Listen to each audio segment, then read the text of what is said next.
Nous enchaînons à présent avec Enjeu Patrimoine. Nous allons tenter de comprendre ensemble si le viager peut venir aider à préparer sa retraite, à anticiper sa retraite, ce qui nous amènera évidemment à redéfinir un petit peu les mécanismes du viager qui sont nombreux, ou en tout cas qui sont plusieurs. Nous allons en parler avec Stanley Naon tout d'abord. Bonjour Stanley Naon. Bonjour. Vous êtes directeur général de René Coste spécialiste du viager, leader même français je crois du viager. Ouais. Tout à fait. Et nous allons en parler également avec Yann Vidcock. Bonjour Yann Vidcock. Bonjour.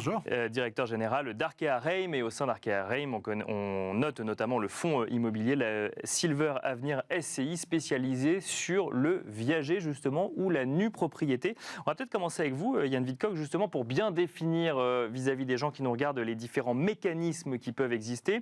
Quelle différence entre viager, nue propriété, viager avec rente ou viager sans rente? Est-ce qu'il y a des choses qui se recoupent ou non?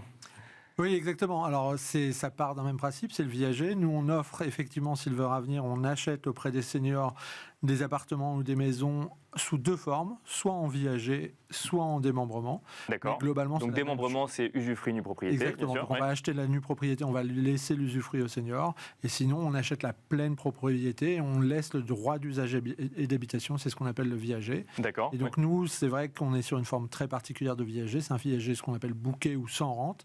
C'est-à-dire qu'on va offrir juste un prix one shot en fait au vendeur. S'il vend son bien 100, globalement, avec une espérance de vie d'une vingtaine d'années, on va lui offrir 70. D'accord. Ouais. Donc avec une décote de 30%. Exactement. Mais en revanche, il n'y a pas de rente ensuite à verser. Non, il n'y a pas de rente. Après, le senior est libre. En fait, c'est pour ça que c'est un produit qui a beaucoup plu ces dernières années au senior, parce que le senior est libre d'organiser son patrimoine comme il veut. Alors ça s'adresse à une catégorie de seniors un peu différente, parce qu'on voit, nous, dans nos biens, la valeur moyenne de nos biens sur Silver Avenir, c'est 1,7 million. Donc on voit que c'est des biens assez élevés. Donc c'est des seniors qui n'ont pas besoin de rente globalement, mais qui vont utiliser cette somme pour organiser leur patrimoine et leur fin de vie patrimoniale comme ils le souhaitent, et ça c'est vrai que c'est quand même très plébiscité aujourd'hui par les seniors. Stanley Naon, donc René Coste accompagne les épargnants en viager depuis de nombreuses années. Est-ce que, je ne sais pas si je dois poser la question de cette manière-là, mais est-ce qu'il existe des temporalités dans le viager? Alors effectivement, peut-être qu'avant on connaissait la version classique qui était du viager avec rente, qu'aujourd'hui on se rend compte que la nue propriété marche bien, ou que le viager sans rente dans certains cas peut fonctionner aussi. Est-ce que, alors je ne sais pas si on pourrait parler d'effet de mode, mais en tout cas de temporalité, de saisonnalité dans la manière de faire un viager? Oui, tout à fait. Il y a eu effectivement une évolution, en tout cas, dans les formes de viager qui étaient proposées au marché. Jusqu'à il y a 5-6 ans, la formule sans rente, que ce soit de viager ou nue propriété, en tout cas la formule sans rente était assez peu finalement proposée et utilisée. Aujourd'hui, ça représente à peu près 25-30% du marché. Et comment on l'explique que justement la formule sans rente revienne sur le devant de la scène comme ça? En tout cas, c'est une solution qui répond à des besoins qui sont différents. Yann l'a mentionné, quand je vais chercher de la rente et que je vais chercher un format classique de viager, et encore une fois, c'est 70% du marché, je vais chercher un revenu complémentaire. Bien sûr. Ce qui n'est pas le cas, évidemment, quand je vais chercher un capital unique qui va me permettre de répondre à d'autres projets qui peuvent être des projets de donation, qui peuvent être des projets de remboursement de crédit. Donc, en fait, la gamme d'offres du viager, de la nue propriété assez largement étendue au cours des 5-6 dernières années. Ça a permis aussi de créer un dynamisme sur ce marché-là, et ça répond à des besoins de plus en plus larges, mais des besoins effectivement assez différents sur le marché. Alors on abordera dans un instant le sujet de l'investissement en viager pour préparer sa retraite, mais juste avant, restons, parce que là on est plutôt côté cédant, avec vous toujours Stanley Naon, puis Yann Vidcock. Est-ce que effectivement, arrivé à un certain âge, et lorsqu'on est à la tête d'un patrimoine immobilier ou d'un bien immobilier, le fait de le céder en viager directement à un particulier ou à un fonds, on y reviendra dans un second temps, peut être une option envisageable pour s'assurer d'un certain niveau de revenu à sa retraite? Tout à fait. Le patrimoine immobilier, c'est un peu le fonds de pension à la française. Donc le moyen de monétiser ce patrimoine immobilier tout en continuant à en profiter, en continuant à vivre dans son logement sans changer ses habitudes, c'est effectivement ces solutions de viager et nue propriété. Donc c'est évidemment une solution très, très intéressante, de plus en plus plébiscitée par les retraités français, et notamment le développement des différentes formes de viager et nue propriété, ça permet de répondre à plus de besoins aujourd'hui. Faut-il ne pas avoir d'enfant pour faire du viager, pour vendre son patrimoine en viager ou en tout cas sa résidence principale en viager? Grosse idée reçue, puisque 70% des personnes qui vendent en viager ou en nue propriété sont des personnes qui ont des enfants. D'accord. Et les enfants sont très souvent partie prenante dans le projet. Que ce soit parce qu'elles veulent que leurs parents continuent à être autonomes Bien sûr, financièrement, ou parce que ces personnes ont aussi besoin d'être aidées et vont bénéficier de donations au moment où cette opération va être faite. Donc, dans 70% des cas, on a effectivement des enfants et des héritiers, mais il y a effectivement cette idée reçue d'une opération qui s'adresse plutôt à des personnes sans enfants. Yann Vidcock, même question. Alors, vous nous l'avez dit, vous faites plutôt du viager ou de la nue propriété, mais donc du viager sans rente, qui ne va pas offrir de revenus réguliers à la retraite, mais peut-être qu'on va vendre son bien un petit peu plus cher du fait qu'il n'y a pas la rente. Même question, est-ce que ça peut rentrer dans une stratégie patrimoniale de préparation de la retraite, d'anticiper, vendre sa résidence principale et peut-être secondaire, d'ailleurs, je ne sais pas si c'est possible aussi, en viager? Oui, bien sûr.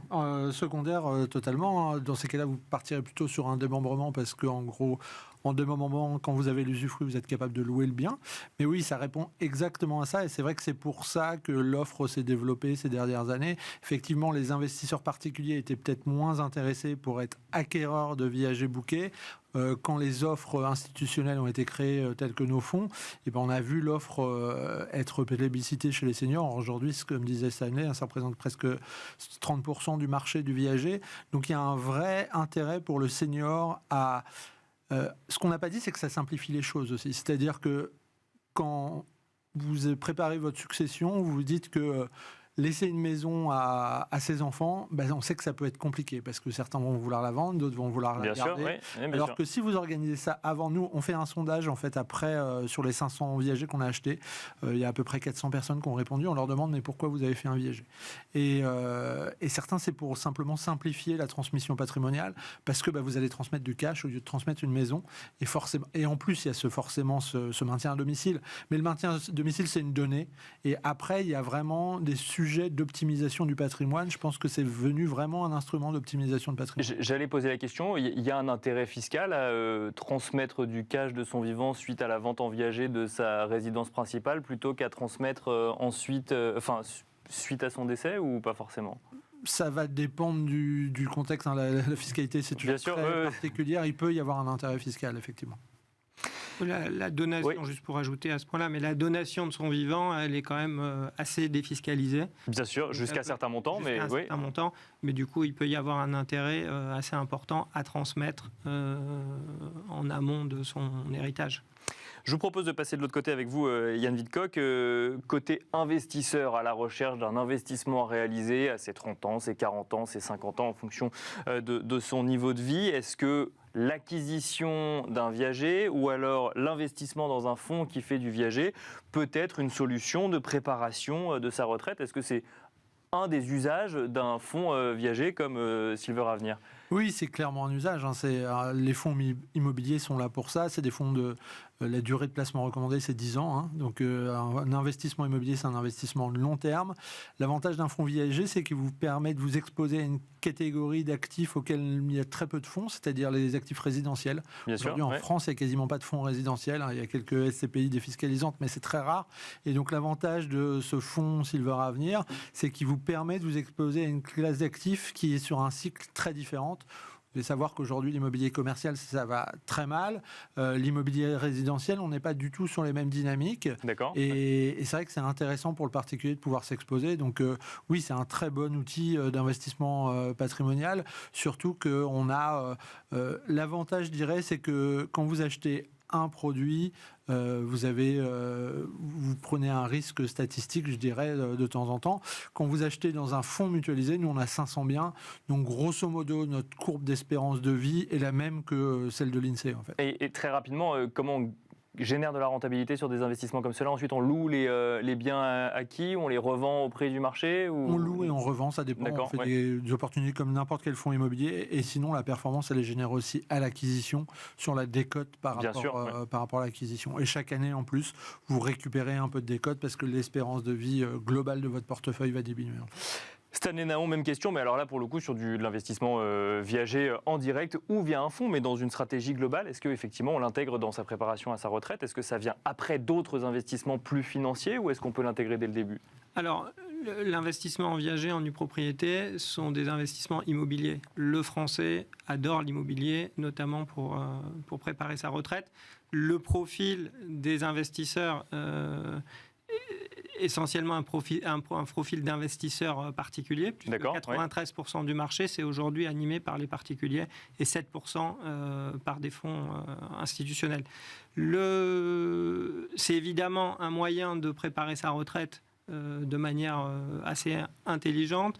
Ça correspond à des personnes qui ont fait souvent du locatif, mais qui n'ont plus envie de s'embêter avec les contraintes du locatif, notamment les risques d'impayés, les problématiques de vacances. Donc c'est un moyen de faire du locatif sans le risque locatif et sans la fiscalité qui est attachée à du locatif, puisque la décote dont on parle à l'acquisition, ça correspond à un loyer capitalisé sur la durée de vie des vendeurs. Et ce loyer qui arrive en décote de prix, il n'est pas fiscalisé, donc on fait un espèce d'investissement locatif sans fiscalité, sans contrainte locative. C'est ça qui permet d'avoir un retour sur investissement de l'ordre de 7 à 8% quand on fait du viager ou de la nue propriété en direct. Très rapidement, et on finira là-dessus, vous avez l'âge moyen, si c'est effectivement des particuliers qui réalisent ce type d'investissement, l'âge moyen de ceux qui commencent à faire du viager? C'est 45 ans. D'accord, ouais. L'âge où on commence à penser à la retraite, même si ce n'est pas encore demain, mais où on commence à y penser. Merci beaucoup Stanley Naon,